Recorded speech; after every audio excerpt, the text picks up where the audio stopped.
আপনি কি শিং মাছ চাষ করতে চান? তাহলে এই ভিডিওটা আপনার জন্য। কারণ যে সকল চাষি ভাইয়েরা শিং মাছ চাষ করে তারা অবশ্যই জানে এই শিং মাছ চাষ করে অনেক টাকা আয় করা যায়।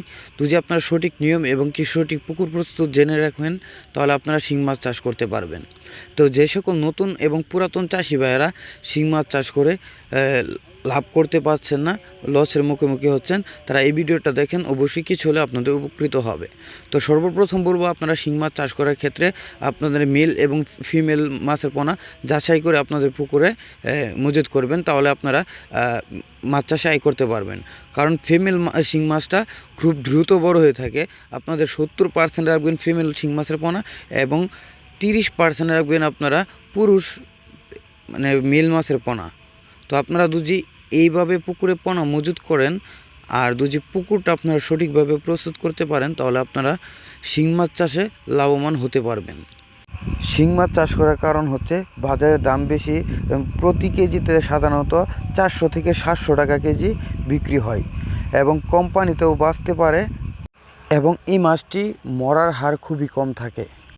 এবং এই শিং মাছের পোনা আপনারা বায়োফ্লক পদ্ধতিতে চাষ করতে পারবেন বা পুকুরে চাষ করতে পারবেন বা টাঙ্কিতে চাষ করতে পারবেন। পুকুরে চাষ করার ক্ষেত্রে পুকুরের গভীরতা রাখবেন 3 থেকে 5 ফিট। রোদ লাগে এমন জায়গায় পুকুর নির্বাচন করবেন।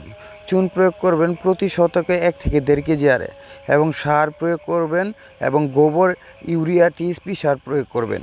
তাহলে আপনাদের পুকুরে প্রাকৃতিক একটা খাবার তৈরি হবে এবং কি পানির আকারটা থাকবে, আপনার কালারটা থাকবে সবুজ আকারের। তো আপনাদের পুকুরে পানি যদি সবুজ আকারে হয় তাহলে আপনাদের মজুতকৃত পোনা আপনারা পুকুরে মজুত করতে পারেন। তো যে সকল নতুন চাষি ভাইয়েরা রয়েছেন, আপনারা শিং মাছ চাষ করার জন্য ভয় পাচ্ছেন, তারা আমাদের ভিডিওতে স্ক্রিনে নাম্বারে যোগাযোগ করে আমাদের কাছ থেকে এই ফিমেল শিং মাছের পোনা সংগ্রহ করতে পারেন এবং কি আপনারা যে কোনো ধরনের পরামর্শ আমাদের কাছ থেকে জেনে নিতে পারবেন, কিভাবে পুকুর প্রস্তুত করবেন, কিভাবে মাছ চাষ করবেন, কিভাবে মাছ চাষ করে আপনারা খুব অল্প সময়ে মাছ আপনারা চাষ করে লাভবান হতে পারবেন বা বাজারজাত করতে পারবেন, সেই বিষয়ে আমাদের কাছ থেকেও জেনে নিতে পারবেন। এবং শিং মাছের রোগ হলে বা আপনারা পুকুরে কিভাবে চুন এবং মেডিসিন আপনারা প্রয়োগ করে আপনারা অল্প সময়ে বাজারজাত করতে পারবেন মাছ চাষ করে। তো আপনারা ভালো থাকবেন, দেখা হবে নতুন আরেকটি